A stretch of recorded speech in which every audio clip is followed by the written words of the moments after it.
Live chapter का 5वां lecture आप तक पहुंचा रहा हूं, जिसमें हम बात करेंगे कन्वेक्स मिरर की से इमेजेस कैसे बननी है और रूल्स क्या है उन इमेजेस को बनाने के पीछे। रूल्स की बात करेंगे, कन्वेक्स मिरर के इमेजेस की बात करेंगे। तो स्वागत है आपका आपके इस चैनल अनुनय एकेडमी पर। मेरा नाम अनुनय शर्मा। आइए शुरू करते हैं।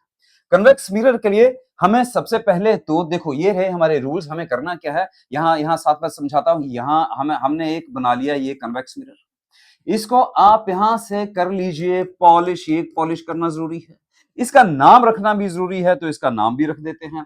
ये रख दिया मैंने नाम इसका MN। इसका हमें बनाना जरूरी है प्रिंसिपल एक्सिस। और आपको मालूम है प्रिंसिपल एक्सिस दोनों तरफ को एक्सटेंड की जा सकती है, तो रही प्रिंसिपल एक्सिस।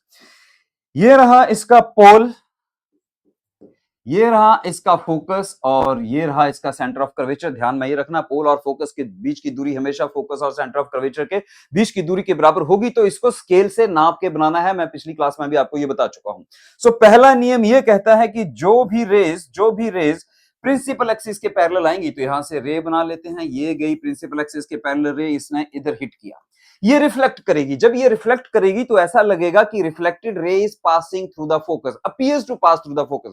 कॉन्केव में क्या था, all the incident rays parallel to the principal axis after reflection passes through the focus.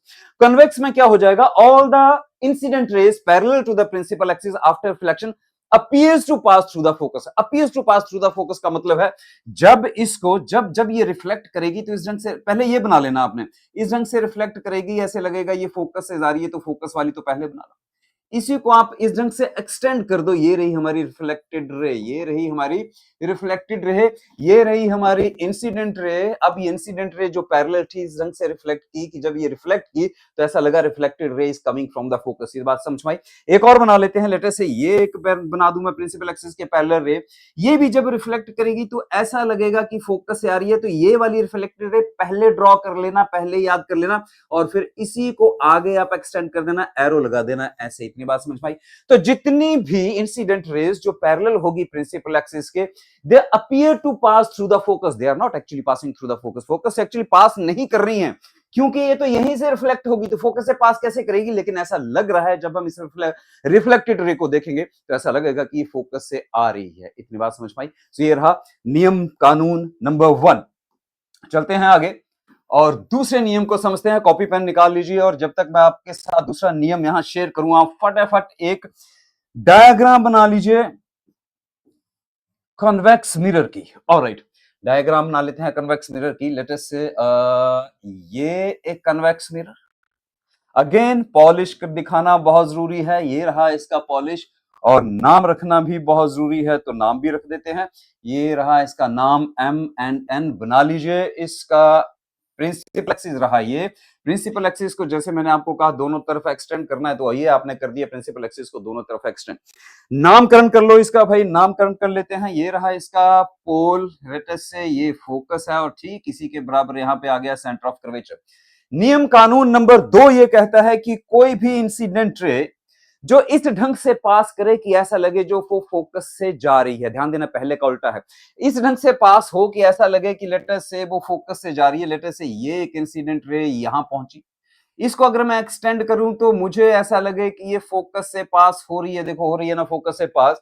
ये जो इंसिडेंट रे है, जब ये इधर से रिफ्लेक्ट करेगी तो it becomes parallel to the principal axis. ठीक दूसरे का उल्टा हो गया। पहला क्या था, all the incident rays parallel to the principal axis after reflection appears to pass through the focus. लेकिन दूसरे में क्या हो गया, अगर कोई इंसिडेंट रे ऐसा लगे कि फोकस से पास कर रही है, इस ढंग से आए कि अगर उसको मैं एक्सटेंड करूं तो वो इंसिडेंट रे ऐसा लगे कि फोकस से होकर पास हो रही है, तो रिफ्लेक्शन के बाद ये रही रिफ्लेक्टेड रे, ये रिफ्लेक्टेड रे पैरेलल हो जाएगी प्रिंसिपल एक्सिस के। नियम कानून नंबर 2 समझ में आया। अब जितनी मर्जी रेज जो भी जहां से भी पास करेंगी, ऐसा लगे इंसिडेंट रेज वो फोकस से पास हो रही है, तो after reflection that becomes parallel to the principal axis. याद हो गया, ये याद हो गया। ओके, तो अब हम चलते हैं नियम कानून यानी रूल्स तीसरे के ऊपर। तीसरा नियम ये कहता है, तो तीसरा नियम बनाने के लिए हमें फिर से क्या करना पड़ेगा भाई, हमें फिर से बनाना पड़ेगा एक कन्वेक्स मिरर। तो एक ये लीजिए, ये रहा कन्वेक्स मिरर। शेड कर दीजिए इसको, ये हमने शेड कर दिया। इसको नाम भी लिख लेना है इसका, तो नाम भी लिख लेते हैं। ये रहा इसका नाम MN बना लीजिए। इसका प्रिंसिपल एक्सिस, ये रहा प्रिंसिपल एक्सिस। दोनों तरफ को प्रिंसिपल एक्सिस को एक्सटेंड करना, ये हमने दोनों तरफ को प्रिंसिपल एक्सिस एक्सटेंड कर दिया। अब अब आपने इसके ऊपर मार्क कर देना है कि ये हमारा पोल है जी, ये हमारा फोकस है और ठीक इसके बराबर दूरी पर ये रहा हमारा सेंटर ऑफ कर्वेचर। आगे बढ़ते हैं। अब यहां से अगर कोई इंसिडेंट रे इस ढंग से पास हो कि ऐसा लगे, अगर मैं उसको एक्सटेंड करूं तो ऐसा लगे वो सेंटर ऑफ कर्वेचर से जा रही है, कम ऑन, जा नहीं रही है, लगे ऐसा कि सेंटर ऑफ कर्वेचर से जा रही है। जैसे सेंटर ऑफ कर्वेचर इसका ये है, लेट अस से हमें कोई रे ऐसे लगे जो सेंटर ऑफ कर्वेचर से जा रही है, तो लेट अस से यहां से कोई रे इस ढंग से आई इंसिडेंट रे। पहले क्या था, फोकस से लग रही थी, अब ऐसा लग रहा है कि ये इसको एक्सटेंड करूं तो ये सेंटर ऑफ कर्वेचर से पास कर रही है। इंसिडेंट ये रे इधर आ रही है और ऐसा मुझे लग रहा है कि ये सेंटर ऑफ, इसको मैं एक्सटेंड करूं तो ऐसा लगे ये सेंटर ऑफ कर्वेचर से जा रही है। यहां पे देख लीजिए, ये प्रिंसिपल, ये इंसिडेंट रे गई इस ढंग से गई कि ऐसा लग रहा है कि ये सेंटर ऑफ कर्वेचर से जा रही है। तो जो भी रेस, पिछले में भी पढ़ा था ना, सेंटर ऑफ कर्वेचर से पास करती है, सेंटर ऑफ कर्वेचर से पास करती है, वो उसी रास्ते में वापस रिफ्लेक्ट हो जाती है। तो यहां ये रे ऐसा लगेगा कि इसी रास्ते से वापस रिफ्लेक्ट होगी। सो जो भी incident ray centre of curvature से जाती हैं वो उसी रास्ते से वापस हो जाती हैं। तो यहां appears to pass through the centre incident ray, all those incident rays which appears to pass through the center of curvature after reflection follows the same path, उसी रास्ते से वापस हो जाते हैं। देखिए यहां से गई और यहीं से वापस हो गई, क्योंकि ऐसा लग रहा है कि ये सेंटर ऑफ कर्वेचर से आ रही है। इतनी बात समझ में आ गई? इजी इजी, बहुत आसान है, बहुत आसान है। चलिए अगला नियम कानून समझते हैं, अगला रूल समझते हैं। तब तक आप अपनी copy pen, please copy pen लेना मत भूलना, साथ साथ में प्रैक्टिस करना। बनाते हैं अगला, ये कन्वेक्स मिरर। अगेन पॉलिश करना जरूरी है, बार बार कह रहा हूं ताकि आपको याद रहे, आप एक भी मार्क अपनी छोटी सी गलती से खराब ना कर बैठे। ये रखा है इसका नाम, और बनाना जरूरी है इसका प्रिंसिपल एक्सिस, और प्रिंसिपल एक्सिस को दोनों तरफ को एक्सटेंड कर देना आपने। इस तरफ डॉटेड लाइंस में ले सकते हैं, या आप डॉटेड लाइन में नहीं लेना तो जैसे यहां लिया है ठीक वैसे भी ले सकते हैं।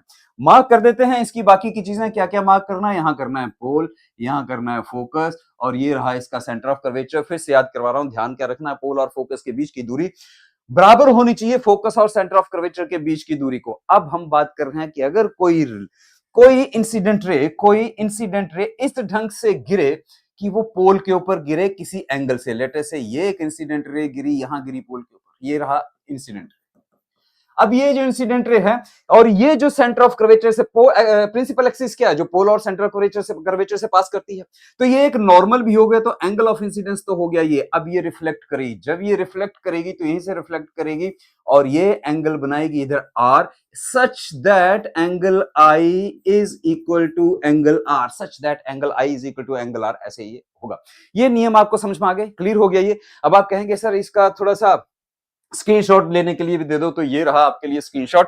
फटाफट स्क्रीनशॉट ले लीजिए, जो जो मैंने आपको बताया वो मैंने यहां लिख भी दिया है, आप इस ढंग से इसको लिख भी सकते हैं। तो एक स्क्रीनशॉट लीजिए, ये रहे आपके पहले 3 नियम। कानून क्या कह रहा है, जो पैरेलल जाएगी, जो इंसिडेंट रे पैरेलल जाएगी प्रिंसिपल एक्सिस के, आफ्टर रिफ्लेक्शन ऐसा लगेगा फोकस से पास हो रही है, ये रिफ्लेक्ट होगी। जो रे सेंटर ऑफ कर्वेचर से जाएगी वो उसी रास्ते से वापस हो जाएगी। जो रे इस ढंग से आएगी इंसिडेंट रे की, ऐसा लगेगा कि फोकस से पास हो रही है, वो रिफ्लेक्शन के बाद पैरेलल हो जाएगी। आई होप आपने ले लिया होगा स्क्रीनशॉट। आगे बढ़ते हैं, और ये रहा अगला कानून, जो एंगल ऑफ इंसिडेंस पोल के ऊपर एंगल आई बनाएगी वो एंगल आर से रिफ्लेक्ट हो जाएगी। जो जो लिखना है वो मैं आपको समझा चुका हूं, इस ढंग से डायग्राम बना लीजिए, लिख लीजिए। आई एम श्योर आपने स्क्रीनशॉट ले लिया होगा। चलते हैं आगे। Formation of different types of images bye convex mirror, different position of the object in different object की। तो सबसे पहले हमें यह समझना होगा, इमेजेस तो समझते हैं, पहले ये तो पता लगे ऑब्जेक्ट कहां कहां रख सकते हैं। कॉन्केव मिरर में जैसे आपको मैंने बताया था, वैसे अभी कन्वेक्स मिरर में बताता हूं, समझना बहुत बहुत बहुत आसान है। चलिए, लेकिन उससे पहले कन्वेक्स मिरर तो बना लें। चलिए यहां बनाते हैं एक कन्वेक्स मिरर, यह कन्वेक्स मिरर। फिर से वही बात, शेड करना बहुत जरूरी है, तो शेड कर लीजिए। शेड करने के बाद इसका नामकरण करना बहुत जरूरी है, तो चलिए इसका नेम सेरेमनी भी कर देते हैं। ये रही इसकी नेम सेरेमनी, और इसके बाद हमें बहुत जरूरी है कि हम इसका प्रिंसिपल एक्सिस बनाएं। तो ये रही इसकी प्रिंसिपल एक्सिस, दोनों तरफ को एक्सटेंड कर सकते हैं।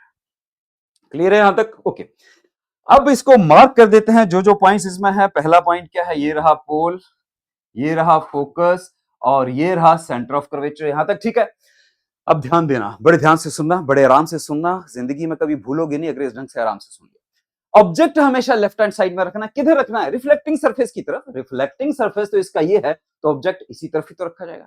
इस तरफ हमारे पास कितने स्टेशन है, अगर इन्फिनिटी से कोई ट्रेन आए, इन्फिनिटी से कोई ऑब्जेक्ट चले, ऑब्जेक्ट चला कोई यहां से इन्फिनिटी से, ये चला ऑब्जेक्ट, पहली पोजीशन ऑब्जेक्ट की 1 ओ लिख देता हूं इन्फिनिटी, ये इन्फिनिटी से आएगा। इन्फिनिटी के बाद यहां कोई बीच में स्टेशन आ रहा है नहीं, इन्फिनिटी के बाद अगर कुछ चीज आ रहा है तो पोल, इन्फिनिटी के बाद अगर कोई नाम आ रहा है, किसी स्टेशन का नाम आ रहा है तो पोल। तो पोल और इन्फिनिटी के बीच में दो चीजें बनती हैं। एक, इन्फिनिटी मतलब इतनी दूर की मेजर नहीं कर सकते, इन्फिनिटी मतलब इतनी दूर की मेजर ही नहीं कर सकते, लेकिन जब वो मेजरेबल कंडीशन में आ जाए, इतना पास आ जाए कि हम कहें कि अब ये फाइनाइट डिस्टेंस पे है, तो फाइनाइट डिस्टेंस पोल के इधर कहीं भी हो सकता है, क्योंकि यहां ना फोकस है ना सेंटर ऑफ कर्वेचर, कोई और स्टेशन है नहीं, दो ही नाम है यहां पे हमारे पास, या तो इन्फिनिटी पे है, ये पोल के बाद फाइनाइट पे है, या इनफाइनाइट पे है या फाइनाइट पे है। फिर से ध्यान दो, या इनफाइनाइट पे है या फाइनाइट पे है। तो ऑब्जेक्ट जो है, दूसरी पोजीशन ऑब्जेक्ट की लेटर से यहां लिख देता हूं मैं, ये दूसरी पोजीशन ऑब्जेक्ट की होगी फाइनाइट डिस्टेंस पोल से पहले, between infinity and the pole, between infinity and the pole. जब इन्फिनिटी पे है तो कहां पे है, इतनी दूर है कि मेजर नहीं कर सकते, और जब मेजरेबल कंडीशन में आया तो वो इन्फिनिटी और पोल के बीच में होगा, क्योंकि पोल के ऊपर तो ऑब्जेक्ट नहीं रख सकते ना। तो इन्फिनिटी और पोल, तो दूसरी पोजीशन क्या होगी, बिटवीन इन्फिनिटी एंड पोल, या आप लिख सकते हैं एट ए फाइनाइट डिस्टेंस। तो ये रही हमारी ऑब्जेक्ट की दूसरी पोजीशन। तो दो ही पोजीशंस बन रही हैं हमारे पास, या तो हम इनफाइनाइट पे रख सकते हैं या फाइनाइट पे रख सकते हैं, इन्फिनिटी और पोल के बीच रख सकते हैं। इसका मतलब दो ही पोजीशन है ऑब्जेक्ट की, तो बेटा इमेज की भी दो ही पोजीशन बनेगी। ऑब्जेक्ट अगर दो जगह रख रहे हैं तो दो ही तरह की इमेज बनेगी। अब जरा देखना, ध्यान से देखना इमेज का क्या होगा। जब हम इन्फिनिटी पे रखते थे कॉनकेव मिरर में, तो इमेज कहां बनती थी, इमेज कहां बनती थी, फोकस पर। यहां भी ऐसे होगा, इमेज फोकस पे बनेगी, यहां बनेगी फोकस पे। ये हमारी पहली, ये लिख देता हूं I first case of the image.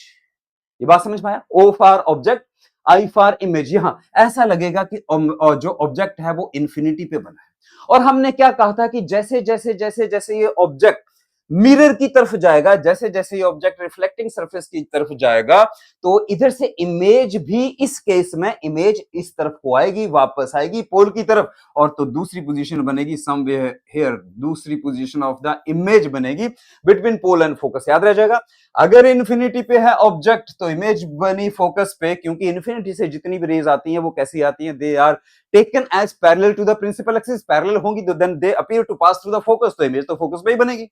और जब इन्फिनिटी पे नहीं है, कहीं भी है finite distance between infinity and pole, infinity पे नहीं है, फाइनाइट मेजरेबल डिस्टेंस पे है, तो इमेज बनेगी यहां पे बिटवीन पोल एंड फोकस। अब देख लेते हैं, अब देख लेते हैं इमेज फॉर्मेशन। इतनी बात याद रह जाएगी, इतनी बात याद रह जाएगी। तो दो ही केसेस हैं इसके, only there are only two cases of image formation. Let us see दोस।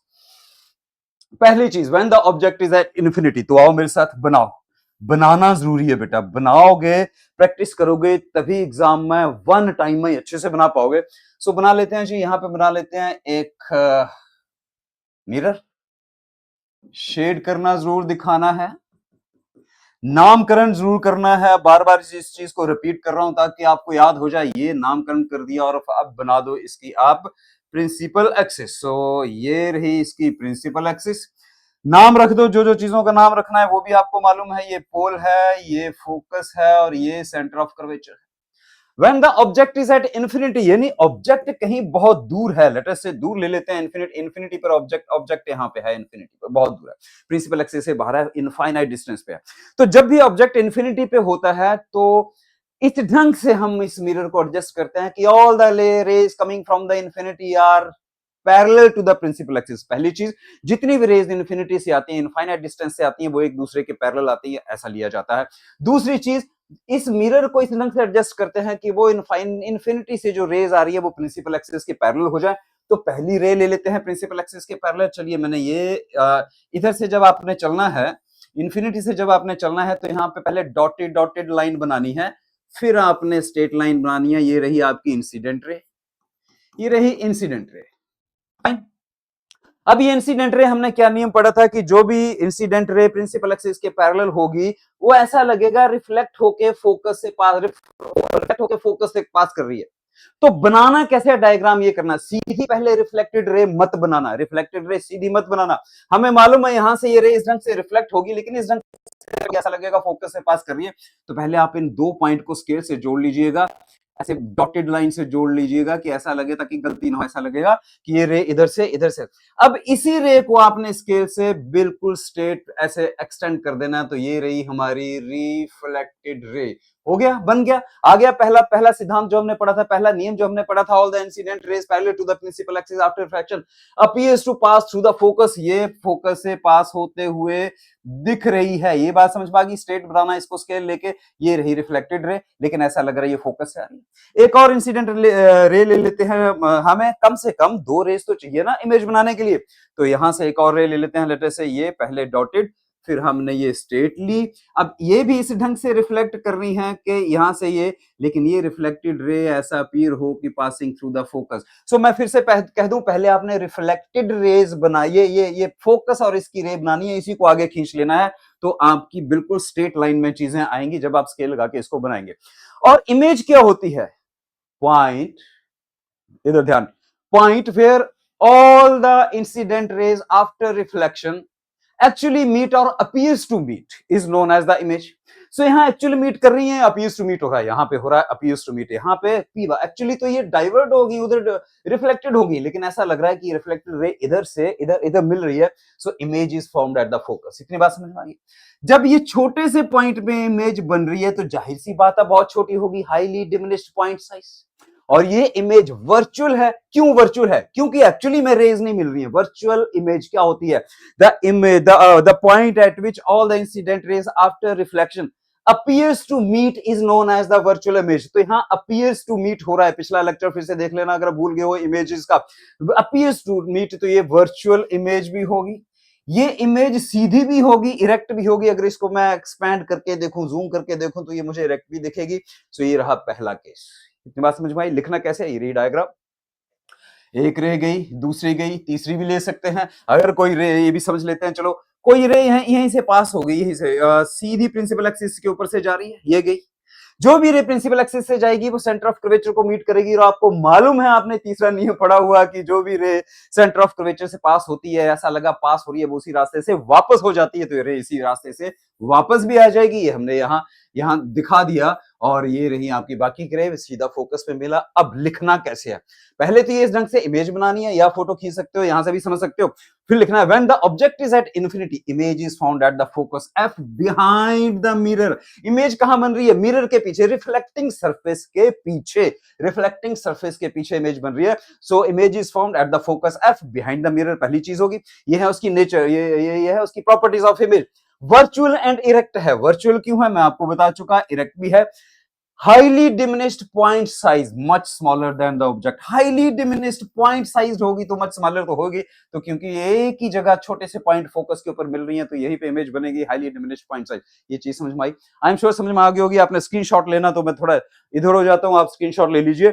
चलते हैं आगे अगली इमेज के ऊपर। अगली इमेज कब बनेगी? When the object is between infinity and the pole। और तो कोई स्टेशन है ही नहीं। जब और कोई स्टेशन ही नहीं है जिसका नाम हम पहले ले सकते हो, तो हमारे पास क्या बचा? Between infinity and the pole. So between infinity and the pole तो बनाते हैं भाई, डायग्राम बना लेते हैं। पहले पहले ये लीजिए शेड, आप कंपास से बनाना इसको ताकि बिल्कुल सही बने। नामकरण बनाओ इसका, प्रिंसिपल एक्सिस, लिखो सारी चीजों का नाम, पोल, फोकस, सेंटर ऑफ कर्वेचर। अब मैंने आपसे क्या कहा था, फिर से बता देता हूं। कोई ऑब्जेक्ट इन्फिनिटी से चला और हम कहें ये ऑब्जेक्ट या ट्रेन या ये मेट्रो, ये कार, कुछ भी समझ लो, ये कहां कहां रुकेगी? इन्फिनिटी से चली। इन्फिनिटी से चली तो अगले स्टेशन का नाम तो पोल ही है, बीच में तो कोई नाम है ही नहीं। अगले स्टेशन का नाम तो पोल ही है। ये स्टेशन वाली कहानी समझनी होगी तो पिछला लेक्चर कनकेव मिरर वाला जरूर देख लेना एक बार, तो बहुत अच्छे से समझ में आएगी। तो पोल से पहले कहीं भी रुक सकती है, क्योंकि ऑब्जेक्ट पोल के ऊपर नहीं होता, ऑब्जेक्ट पोल के ऊपर नहीं रख सकते हैं। पोल से पहले कहीं भी वो स्टेशन हो सकता है, वो इमेज, वो ऑब्जेक्ट कहीं भी रुक जाए, लेकिन वो फाइनाइट डिस्टेंस को मेजर हो सकता हो। So when the object is at finite distance, finite मतलब मेजरेबल, अब इन्फिनिटी पे नहीं रहा, हम नाप सकते हैं, from the convex bridge that is between infinity and the pole. Infinity और पोल के बीच में ऑब्जेक्ट कहीं भी हो तो ऑब्जेक्ट बना देते हैं भाई। ये मैंने बना दिया ऑब्जेक्ट, ये रहा ऑब्जेक्ट।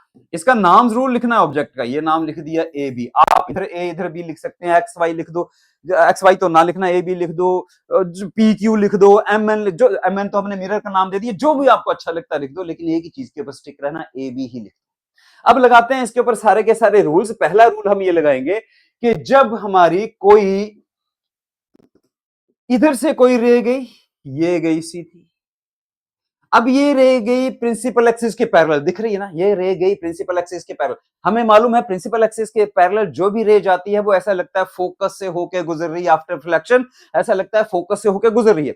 तो पहले हमने प्रिंसिपल एक्सिस से फोकस तक की लाइन डॉटेड लाइन बना रही है जो अपीयर्स टू है। सो पहले वो बना लो स्केल से, स्केल ऐसे एक बार में रखना है, बार बार नहीं रखना। यहां से लेटर से ये गुजर गई, ये फोकस से चली गई, इसी रे को हमने ऐसे आगे को स्केल के साथ एक्सटेंड कर लेना और इधर लिख देना है reflected ray.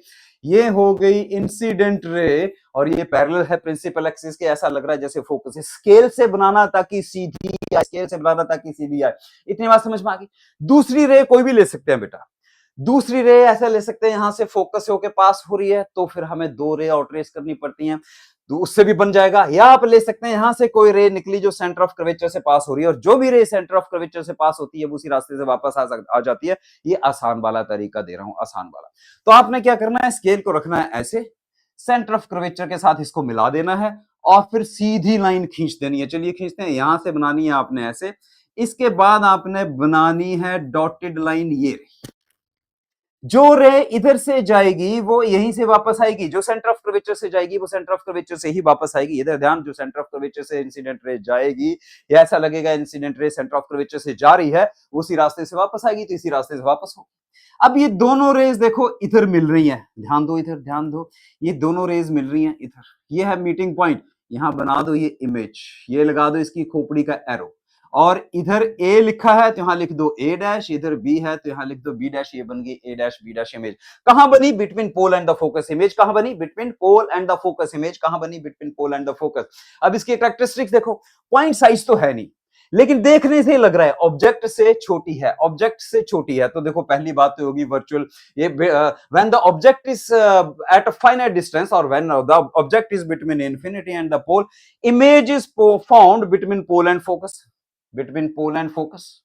Behind the convex mirror के पीछे भी है, image is found between pole and focus but behind the convex mirror, behind the mirror. ये बात समझ में आ गई, ओके। दूसरी, या देखने से ही लग रहा है इसका साइज, साइज क्या है इसका, छोटा है। और नेचर क्या है, वर्चुअल एंड इरेक्ट है, वर्चुअल भी है इरेक्ट भी है। वर्चुअल है नहीं, वर्चुअल इमेज, फिर से कह रहा हूं, वर्चुअल इमेज क्या थी, जहां एक्चुअली में है नहीं, ऐसा लग रहा है कि है, जहां rays appears to meet after reflection, point at which after reflection incident rays after reflection appears to meet is known as the virtual image. So appears to meet है इधर, इसलिए इधर virtual image बनी, so virtual and direct होगी। अब देखते हैं इसके characteristics। So पहली चीज, image when the object is placed between infinity and the pole, the image is found between pole and the focus behind the mirror। virtual and direct है, ये मैं आपको समझा चुका। diminished है, smaller than the size of the object, object से छोटी है। आसान हो गया, ये बहुत आसान हो गया। ले लो स्क्रीनशॉट, ले लो, काम आएगा, स्क्रीनशॉट ले लो। आई एम श्योर आपने ले लिया होगा। चलते हैं आगे। ये एक चार्ट सीधा सा दे रहा हूं, इस चार्ट को भी आप याद रख सकते हैं। ये चार्ट क्या कह रहा है कि when the object is at infinity, image is formed at the focus behind the mirror, highly diminished point size and virtual and direct।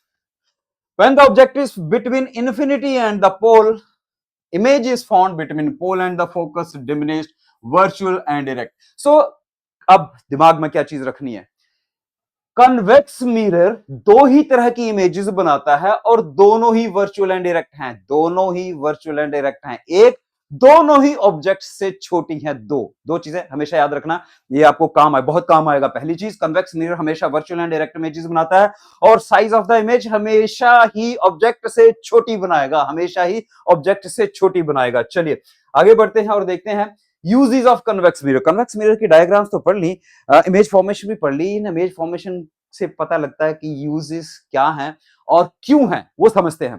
पहला यूज ये कह रहा है, a convex mirror is used as a reflector in street lamps। Street lamps, गलियों में, सड़कों पे जो लैंप्स लगे होते हैं, जो पूरी सड़क में लाइट बिखेर देते हैं, उनमें यूज होता है कन्वेक्स मिरर। भाई क्यों होता है, क्योंकि कन्वेक्स मिरर, जो कन्वेक्स मिरर है, अगर ये कन्वेक्स मिरर मैं इधर फिर से बनाऊं, देखो ध्यान से सुनना, इधर ध्यान से सुनना, बहुत इंपॉर्टेंट है। ये मैंने कन्वेक्स मिरर बनाया, इधर से चलो पेन, ये रहा इसका पोल फोकस, ये इधर से जितनी भी इसके ऊपर रेज आएंगी, जैसे ये पैरेलल आई तो इसने इधर भगा दी, ये पैरेलल रे है, इसने इधर भगा दी, ये रेस को डाइवर्ज करता है, फैलाता है। फैलाएगा तो एक पर्टिकुलर स्ट्रीट लैंप जो है वो रोशनी के लिए ज्यादा जगह घेर पाएगा, यानी वो ज्यादा ज्यादा बड़े लेवल तक रोशनी को बिखेर पाएगा, यानी ज्यादा जगह पे रोशनी पहुंच जाएगी। इसलिए स्ट्रीट लैंप्स में हम लगाते हैं कन्वेक्स मिरर या डाइवर्जिंग मिरर। इससे क्या होता है, कम स्ट्रीट लाइट में ज्यादा स्ट्रीट कवर हो जाती है लाइट से। ये बात समझ पाए, ये बात समझ पाए, क्लियर हो गया होगा। तो हम क्या करेंगे, जो भी हमने मिरर लगाया है, कन्वेक्स मिरर लगाया है, कहां लगाएंगे, स्ट्रीट लाइट्स में। स्ट्रीट लाइट्स में क्यों लगाएंगे, ताकि ज्यादा से ज्यादा रोशनी फैले, ज्यादा से ज्यादा रोशनी उस स्ट्रीट के ऊपर फैले और वो स्ट्रीट में ज्यादा से ज्यादा स्ट्रीट विजिबल हो। इतनी बात समझ में आ गई, okay. So a convex mirror is used as a reflector in street lamps. As a result light from the lamp diverges over a larger area. क्यों, ताकि ये जो लाइट है ये लार्जर एरिया कवर कर सके, और लार्जर एरिया कवर करेगी तो लार्जर एरिया तक हमें दिखेगा स्ट्रीट लाइट जो है, जो स्ट्रीट है वो हमें चमकती हुई, बहुत रोशनी से भरी हुई दिखेगी। इसलिए दूसरा यूज बड़े ध्यान से समझना है, convex mirror used as rear view mirror. Rear view mirror क्या होता है, जो गाड़ियों में आप मिरर देखते हैं कौन सा है, दो साइड में लगे होते हैं कार में, एक लेफ्ट में एक राइट में। वो क्या दिखाते हैं, पीछे का हिस्सा दिखाते हैं, पीछे की ट्रैफिक दिखाते हैं, यानी रेयर की ट्रैफिक दिखाते हैं, इसलिए रेयर व्यू मिरर कहते हैं।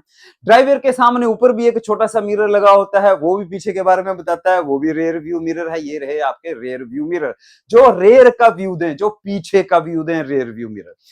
Okay, so rare view mirror इन ऑटोमोबाइल्स किसमें, कार्स में भी होता है, ट्रक्स में भी होता है, बसेस में भी होता है, बाइक्स में भी होता है, जितने भी आप ड्राइविंग वाली चीजें हैं, व्हीकल्स हैं, उन सब में रेयर व्यू मिरर कौन सा इस्तेमाल होता है, कन्वेक्स मिरर। कौन सा इस्तेमाल होता है, कन्वेक्स। अब सवाल आता है कि क्यों इस्तेमाल होता है, हम प्लेन मिरर क्यों नहीं इस्तेमाल कर लेते, हम कनकेव मिरर क्यों नहीं इस्तेमाल कर लेते रेयर व्यू मिरर के लिए, हम कन्वेक्स मिरर ही क्यों इस्तेमाल कर रहे हैं रेयर व्यू मिरर के लिए। अब आना इधर ध्यान से, इधर आना वापस।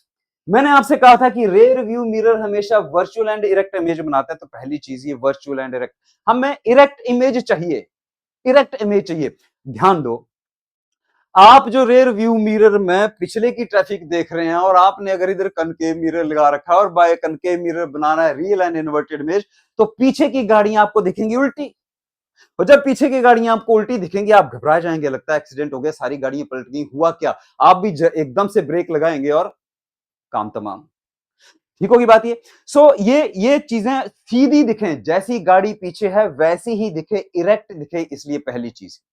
दूसरी चीज है ये size of the image, focus पे बनाती है हाईली डिमिनिश यहां पे या डिमिनिश, यानी हर केस में ये ऑब्जेक्ट से इमेज को छोटा बनाती है। अब मिरर तो छोटा सा है, छोटी छोटी छोटी इमेजेस बनेगी तो वाइडर एरिया कवर, एक तो ये एरिया वाइडर कवर करता है क्योंकि डाइवर्जिंग मिरर है, एरिया वाइड कवर करता है, वाइड कलर की पिक्चर देता है, और हर ऑब्जेक्ट की छोटी छोटी इमेज आती है, तो हर ऑब्जेक्ट की पिक्चर आपको उसमें दिख जाती है।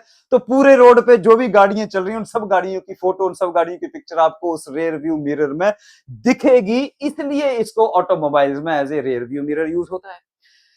यहां लिखा भी है, स्क्रीनशॉट ले लीजिए, स्क्रीनशॉट ले लेना आप। एक convex mirror always produces erect images, हमेशा इरेक्ट इमेजेस बनाता है, सीधी इमेजेस बनाता है, उल्टी नहीं बनाता, इसलिए इसलिए इस्तेमाल होता है।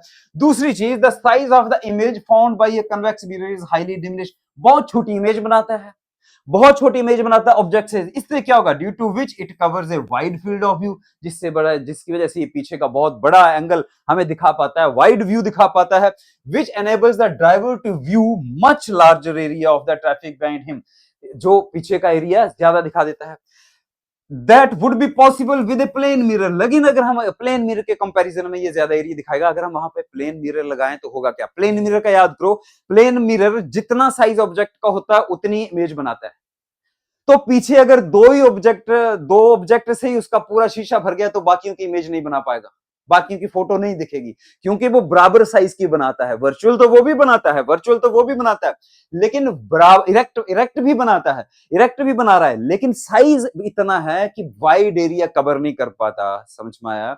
सो अगर आपके पास सवाल आए, why we do not use plane mirror as a rear view mirror, यह ऐसे सवाल है, we use only convex mirror as a rear view mirror and we do not use plane mirror as a rear view mirror, explain। तो आप क्या करेंगे, because the convex mirror forms an image smaller than the size of the object, as a result it covers wider area of the rear view। But the plane mirror image found by a plane mirror is of the same size. As a result, it cannot cover wider area of the rear view. That's why we use convex mirror instead of plane mirror as a rear view mirror. Plane mirror ही क्यों पूछेगा ये, क्योंकि plane mirror हमें जो image चाहिए वो कैसी चाहिए, इरेक्ट चाहिए, और प्लेन मिरर इरेक्ट इमेज बनाता है, लेकिन सेम साइज की बनाता है, इसलिए हम प्लेन मिरर इस्तेमाल नहीं करते। आई एम श्योर आपके आपके दिमाग में ये बात बिल्कुल सही से आई होगी। Method to distinguish between a plane mirror के बीच में, कनकेव मिरर के बीच में और कन्वेक्स मिरर के बीच में विदाउट टचिंग देम, उनको बिना छुए अगर आपने पता लगाना हो, आपके सामने मैं 3 मिरर रख दूं, एक प्लेन रख दूं, एक कनकेव रख दूं, एक कन्वेक्स मिरर रख दूं और बोलूं मेरे को छूना नहीं है, इसको ऐसे टच करके फील करके नहीं देखना, इधर मैंने दीवार पे लगा दी, बताओ इसमें से कौन सा कनकेव है, कौन सा कन्वेक्स है, कौन सा प्लेन है। तो याद करो इसकी कैरेक्टरिस्टिक्स, इमेज फॉर्म्ड की कैरेक्टरिस्टिक्स, जब ये इमेज बनाते हैं तो कैसी कैसी बनाता है। प्लेन मिरर में समझते हैं, आपने क्या करना, मिरर के सामने खड़े होंगे, मिरर में देखा अपना चेहरा, और चेहरा देख के आपको पता लगा जितना आपका चेहरे का साइज है उतना साइज सामने वाले मिरर में दिख रहा है, इधर जितना आपके चेहरे का साइज है उतना साइज सामने वाले मिरर में दिख रहा है। जब आपने चेहरा उसके पास जाके जब आपने चेहरा देखा तो समझ आना ये प्लेन मिरर है, because plane mirror forms an image of the same size. और क्या बनाएगा, वर्चुअल एंड डायरेक्ट तो बनाएगा ही, लेकिन अगर हम प्लेन मिरर, लेकिन हम कनकेव मिरर के सामने जाएं, कनकेव मिरर के बिल्कुल पास में रख के ऐसे उसकी अपने चेहरे को देखें, तो ये क्या करेगा, हमारा चेहरा कनकेव मिरर में हमसे बड़ा दिखेगा, हमारे चेहरे से बड़ा दिखेगा। याद करो कनकेव मिरर, मैंने आपको क्या कहा था, it is a shaving mirror. और सो क्यों शेविंग मिरर है, उस वाली क्लास को आप जरूर देखिएगा, उस वाले वीडियो को। तो बहुत बड़ा बनाएगा, अगर ये बड़ा बना रहा है तो मतलब ये कनकेव मिरर, मुंह से अपने अपने चेहरे से बड़ा चेहरा दिखा रहा है, तो ये कनकेव मिरर है। फिर आपने एक और यहां पे आए, आपने क्या किया, आपने कन्वेक्स मिरर के सामने, जब जब कन्वेक्स मिरर के सामने आप खड़े हुए, यानी जब आप किसी मिरर के सामने खड़े हुए, इसने भी वर्चुअल एंड डायरेक्ट इमेज तो बनाई, बट डिमिनिश्ड इन साइज बनाई। कैसा साइज बनाया, छोटा, आपके चेहरे से छोटा साइज बना। तो वो मिरर क्या होगा, कन्वेक्स मिरर। क्यों, कन्वेक्स मिरर हमेशा ही छोटी इमेज बनाता है, पहली चीज तो याद ही रख लो, कन्वेक्स मिरर ऑब्जेक्ट से हमेशा ही छोटी इमेज बनाएगा। तो जब भी आप देखें किसी की इमेज, जब आप उसको पास में रखेंगे तो वो बहुत छोटी बन रही है, तो समझ लेना ये कन्वेक्स मिरर है। तो तीनों मिरर के सामने जब आप खड़े होंगे, अगर सेम साइज का फेस दिख रहा है तो प्लेन है, अगर फेस आपका बड़ा दिख रहा है, उतने डिस्टेंस पे आप खड़े हैं, तो समझ लो ये कनकेव है। और अगर आपका चेहरा छोटा दिख रहा है, उसमें देखने पर से पता लग जाता है, अगर आपका चेहरा उसमें आपके इमेज में छोटा दिख रहा है, तो ये कौन सा हो गया, ये हो गया कन्वेक्स मिरर। क्योंकि मैं आपको बता चुका, कन्वेक्स मिरर हमेशा ही छोटी इमेज बनाता है। सो ये रहा आपके पास, मैंने पहुंचाया कन्वेक्स मिरर्स के rules and regulations and diagram. ध्यान से पढ़ना, मन लगा के पढ़ना, अच्छे से पढ़ना। अब अगले लेक्चर में मिलते हैं। जय हिंद।